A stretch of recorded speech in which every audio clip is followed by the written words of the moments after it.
നമുക്കെതിരായിക്കൊണ്ട് അയാളുടെ പ്രാർത്ഥനയും ഉത്തരം സ്വീകരിക്കുന്നതാണ്. അതുകൊണ്ട് ഒരാളുടെയും അഭിമാനത്തിന് ക്ഷതം വരുത്താൻ പാടില്ല, ഒരാളെയും അന്യായമായി ആക്രമിക്കാനും പാടില്ല. അത് നമ്മൾ ശ്രദ്ധിക്കുക. കാരണം ആക്രമിക്കപ്പെട്ടവന്റെ പ്രാർത്ഥനയ്ക്ക് ഉത്തരം ലഭിക്കുമെന്ന് റസൂലുള്ളാഹി സ്വല്ലല്ലാഹു അലൈഹി വസല്ലമ പഠിപ്പിച്ച സംഗതിയാണ്. പിന്നെയോ വിശ്വാസികളുടെ ജീവിതത്തിൽ പ്രാർത്ഥനയിൽ അവർ ശ്രദ്ധിക്കേണ്ട വേറെ ഒരു സംഗതി എന്നത് റസൂലുള്ളാഹി സ്വല്ലല്ലാഹു അലൈഹി വസല്ലം പഠിപ്പിച്ച ഒരുപാട് പ്രാർത്ഥനകളുണ്ടല്ലോ. ആ പ്രാർത്ഥനകളിൽ എത്ര പ്രാർത്ഥനകൾ നമുക്ക് അറിയുന്നുണ്ട് എന്നതാണ്. ഓരോ സമയങ്ങളിലും സന്ദർഭങ്ങളിലും പ്രാർത്ഥിക്കേണ്ട ആ പ്രാർത്ഥനകളിൽ എത്ര പ്രാർത്ഥന വിശ്വാസികളായ ആളുകൾ പഠിച്ചിട്ടുണ്ട് എന്നതാണ്. ഇപ്പൊ പ്രഭാതത്തിൽ എഴുന്നേറ്റ് കഴിഞ്ഞാൽ അൽഹംദുലില്ലാഹില്ലദീ അഹ്യാന ബഅദമാ അമാതന വഇലൈഹിൻ നുശൂർ എന്ന് നമ്മോട് പ്രാർത്ഥിക്കാൻ വേണ്ടി ആവശ്യപ്പെട്ടു. ആ പ്രാർത്ഥന നമ്മൾ പഠിക്കുക, എന്നും അത് ചൊല്ലുക. അതോടൊപ്പം തന്നെ പ്രഭാതത്തിൽ സുബഹി നമസ്കാരം കഴിഞ്ഞാൽ അല്ലാഹുമ്മ ഇന്നി അസ്അലുക ഇൽമൻ നാഫിഅൻ വഅമലൻ മുതകബ്ബലൻ വറിസ്കൻ തയ്യിബ, അല്ലാഹുവേ നാഫിയായ ഇൽമിനെ ഞാൻ നിന്നോട് ചോദിക്കുന്നു, സ്വീകാര്യമായ പ്രവർത്തനത്തെ ഞാൻ ചോദിക്കുന്നു, അതോടൊപ്പം തന്നെ റിസ്കൻ തയ്യിബ, ഹലാലായ ഉപജീവനത്തെ ഇത് ഞാൻ നിന്നോട് ചോദിക്കുന്നു. ഇത് നമ്മൾ പ്രാർത്ഥിക്കുക. അല്ലാഹുമ്മ ഇന്നി അസ്അലുകൽ ഹുദാ വത്തുഖാ വൽ അഫാഫ വൽ ഇന, അല്ലാഹുവേ നിന്നോട് നേർമാർഗത്തെ ഹിദായത്തിന് ചോദിക്കുന്നു, വത്തുഖ സൂക്ഷ്മതയെ ചോദിക്കുന്നു, വൽ അഫാഫ ചാരിത്ര ശുദ്ധിയെ ഞാൻ ചോദിക്കുന്നു, വൽ ഇന ഐശ്വര്യത്തെയും ചോദിക്കുന്നു. അപ്പൊ അല്ലാഹുമ്മ ഇന്നി അസ്അലുകൽ ഹുദാ വത്തുഖ വൽ അഫാഫ വൽ ഇന, ഇത് റസൂലുള്ളാഹി സ്വല്ലല്ലാഹു അലൈഹി വസല്ലം എപ്പോഴും അധികരിപ്പിച്ച് പ്രാർത്ഥിച്ചിരുന്ന ഒരു പ്രാർത്ഥനയാണ്. പിന്നെയോ രാവിലെയും വൈകുന്നേരവും എന്നും പ്രാർത്ഥിക്കേണ്ട ഒരു പ്രാർത്ഥന, ബിസ്മില്ലാ അല്ലദീ ലാ യദുറു മഅസ്മി ശൈഉൻ ഫിൽ അർളി വലാ ഫിസ് സമാഇ വഹുവസ് സമീഉൽ അലീം. റസൂൽ പഠിപ്പിക്കുകയാണ്, എന്നും രാവിലെയും വൈകുന്നേരം നിങ്ങൾ പ്രാർത്ഥിക്കണം. ആ പ്രാർത്ഥന പ്രാർത്ഥിക്കുന്നതോടുകൂടി ഭൂമിയിലോ ആകാശത്തോ ഉള്ള ഒരു തരത്തിലുള്ള ഒരാളുടെയും ഉപദ്രവം നമുക്ക് ഏൽക്കില്ല. മനുഷ്യന്മാരുടെ ഉപദ്രവമോ പൈശാചികമായ ഉപദ്രവങ്ങളോ ഇനി ഒരു തരത്തിലുള്ള ഉപദ്രവവും നിങ്ങൾക്ക് ആകാശഭൂമികൾക്കിടയിൽ നിന്ന് സംഭവിക്കില്ല. എന്തായിരിക്കണം? മനസ്സിൽ നല്ല ഉദ്ദേശത്തോടു കൂടി അഊദു ബികലിമാത്തില്ലാഹി താമ്മാത്തിൻ മിൻ ശർരി മാ ഖലഖ്, അതാണ് റസൂൽ പഠിപ്പിച്ച്. ഇന്നും 3 പ്രാവശ്യം രാവിലെയും വൈകുന്നേരവും പഠിപ്പിച്ച ഒരു പ്രാർത്ഥനകളിലുള്ളതാണ്. എന്നും വൈകുന്നേരം എന്തായാലും അത് ചൊല്ലിയിരിക്കണം. അഊദു ബികലിമാത്തില്ലാഹി താമ്മാത്തിൻ മിൻ ശർരി മാ ഖലഖ്. ഈ പ്രാർത്ഥന തന്നെയാണ് ഏതെങ്കിലും ഒരു സ്ഥലത്ത് നമുക്ക് പരിചയമൊന്നുമില്ലാത്ത ഒരു സ്ഥലത്ത് നമ്മൾ ഇറങ്ങിക്കഴിഞ്ഞാൽ ആദ്യമായി നമ്മൾ പറയേണ്ട കാര്യം അഊദു ബികലിമാത്തില്ലാഹി താമ്മാത്തിൻ മിൻ ശർരി മാ ഖലഖ് എന്നതാണ്.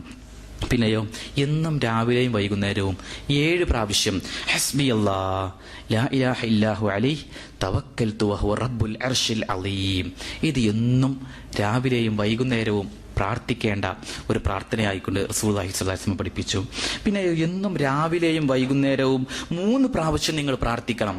പറയേണ്ട ഒരു വചനം റസൂൽ പഠിപ്പിച്ചു, റളീതു ബില്ലാഹി റബ്ബ വബിൽ ഇസ്ലാമി ദീന വബി മുഹമ്മദിൻ നബിയ. ഇത് നിങ്ങൾ പറയണം. റളീതു ബില്ലാഹി റബ്ബ വബിൽ ഇസ്ലാമി ദീന വബി മുഹമ്മദിൻ നബിയ. പിന്നെയോ എന്നും രാവിലെയും വൈകുന്നേരവും 5 പ്രാവശ്യം നിങ്ങൾ പറയണം. എന്താണ് പറയേണ്ടത്? ലാ ഇലാഹ ഇല്ലാ അൻത സുബ്ഹാനക ഇന്നി കുൻതു മിനൽ ളാലിമീൻ. ലാ ഇലാഹ ഇല്ലാ അൻത സുബ്ഹാനക ഇന്നി കുൻതു മിനൽ ളാലിമീൻ. ഇത് എന്നും രാവിലെയും വൈകുന്നേരവും 5 പ്രാവശ്യം നിങ്ങൾ പറയേണ്ടതുണ്ട് എന്നതാണ്. പിന്നെയോ എന്നും വീട്ടിൽ നിന്ന് പുറത്തേക്ക് ഇറങ്ങുമ്പോൾ അപ്പൊ നമ്മൾ പ്രാർത്ഥിക്കാനുള്ള പ്രാർത്ഥന, അല്ലാഹുമ്മ ഇന്നി അഊദു ബിക അളില്ല ഔ ദല്ല ഔ അസില്ല ഔ സല്ല ഔ അളിലിമ ഔ ളിലിമ ഔ അജ്ഹല ഔ യുജ്ഹല അലിയ. മദ്രസയിലൊക്കെ നമ്മൾ പഠിപ്പിക്കുന്ന ഒരു പ്രാർത്ഥനയാണ്. ഈ പ്രാർത്ഥന നമ്മൾ പഠിക്കുക. റസൂലുള്ളാഹി സ്വല്ലല്ലാഹു അലൈഹി വസല്ലം പറയാണ്, ഞാൻ പിഴച്ചു പോകുന്നതിൽ നിന്നും, ഞാൻ കാരണമായിക്കൊണ്ട് ഒരാൾ പിഴച്ചു പോകുന്നതിൽ നിന്നും, അതുപോലെ തന്നെ ഞാൻ വഴിതെറ്റുന്നതിൽ നിന്നും, ഞാൻ കാരണമായി ഒരാൾ വഴിതെറ്റി പോകുന്നതിൽ നിന്നും, ഞാൻ ആക്രമിക്കുന്നതിൽ നിന്നും, എന്നെ ഒരാൾ ആക്രമിച്ച് കീഴ്പ്പെടുത്തുന്നതിൽ നിന്നും, അതോടൊപ്പം തന്നെ ഞാൻ അവിവേകം, അതായത് വിവരമില്ലാത്ത ഒരു കാര്യം ചെയ്ത് ഞാൻ ഒരാൾ പിഴപ്പിക്കുന്നതിൽ നിന്നും, അതോടൊപ്പം എന്നെ ഒരാൾ പിഴപ്പിക്കുന്നതിൽ നിന്നും ഞാൻ നിന്നോട് രക്ഷ ചോദിക്കുന്നു. അല്ലാഹുമ്മ ഇന്നി അഊദു ബിക അളില്ല ഔ ദല്ല ഔ അസില്ല ഔ സല്ല ഔ അളിലിമ ഔ ളിലിമ ഔ അജ്ഹല ഔ യുജ്ഹല അലയ്യ. ഇത് എന്നും വിശ്വാസികളായ ആളുകൾ പ്രാർത്ഥിക്കണം. ഇപ്പൊ രാവിലെ നമ്മൾ നമ്മുടെ വീട് എവിടെ, റൂം എവിടെ, അവിടുന്ന് ഇറങ്ങുമ്പോൾ നമ്മൾ ഒന്നും പറയണം, ബിസ്മില്ലാ തവക്കൽതു അലല്ലാഹ് ലാ ഹൗല വലാ ഖുവത ഇല്ലാ ബില്ലാഹ്.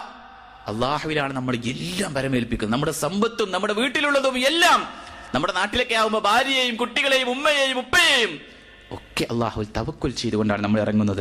അത് നമ്മൾ എപ്പോഴും പ്രാർത്ഥിക്കുക. ഇനി വീട്ടിലേക്ക് തിരിച്ചു വരുമ്പോഴോ ബിസ്മില്ലാഹി വലജ്നാ ബിസ്മില്ലാഹി ഖറജ്നാ വഅലാ റബ്ബിനാ തവക്കൽനാ. ബിസ്മില്ലാഹി വലജ്നാ ബിസ്മില്ലാഹി ഖറജ്നാ വഅലാ റബ്ബിനാ തവക്കൽനാ. ഇത് എന്നും വീട്ടിലേക്ക് വരുമ്പോ, നമ്മൾ തിരിച്ചു വരുമ്പോൾ പ്രാർത്ഥിക്കാം. പള്ളിയിലേക്ക് നടന്നു പോകുമ്പോൾ അല്ലാഹുമ്മ ജിഅൽ ഫീ ഖൽബി നൂറ വഫീ ലിസാനി നൂറ വജിഅൽ ഫീ സംഇ നൂറ എന്ന് തുടങ്ങുന്ന ഹിസ്നുൽ മുസ്ലിം എന്ന ചെറിയ പുസ്തകത്തിൽ ഒരു വലിയൊരു പ്രാർത്ഥന പഠിപ്പിക്കുന്നു. പള്ളി എത്ര ദൂരെയാണെങ്കിലും അവിടേക്ക് എത്തുവോളം ചെല്ലാനുള്ള ഒരു പ്രാർത്ഥനയാണ്. അല്ലാഹുവേ, എന്റെ കണ്ണിൽ പ്രകാശം തരയണമേ, എന്റെ ഹൃദയത്തിലും കാതിലും അതുപോലെ എന്റെ നാവിലും എന്റെ ശരീരത്തിലും എന്റെ ഹൃദയത്തിലും എന്റെ കാലിലും കയ്യിലും മനസ്സിലും എല്ലാം നീ പ്രകാശം പരത്തേണമേ എന്ന അടിസ്ഥാനത്തിൽ ഒരു വലിയൊരു പ്രാർത്ഥനയാണ്. താഴെയും മുകളിലും അതോടൊപ്പം തന്നെ എന്റെ വലതുഭാഗത്തും ഇടതുഭാഗത്തും എവിടെയൊക്കെയുണ്ടോ അവിടെ മുഴുവനും നീ പ്രകാശം ചൊരിയണമേ. ആ പ്രാർത്ഥന നമ്മൾ പഠിക്കുക. പിന്നെയോ പള്ളിയിലേക്ക് എത്തിക്കഴിഞ്ഞാൽ റസൂലുള്ളാഹി സ്വല്ലല്ലാഹു അലൈഹി വസല്ലം സ്വലാത്ത് ചൊല്ലുക. സല്ലല്ലാഹു അലൈഹി വസല്ലം റസൂലുള്ളാഹിയുടെ പേരിൽ ഏത് സ്വലാത്താണോ പഠിപ്പിച്ചത് ആ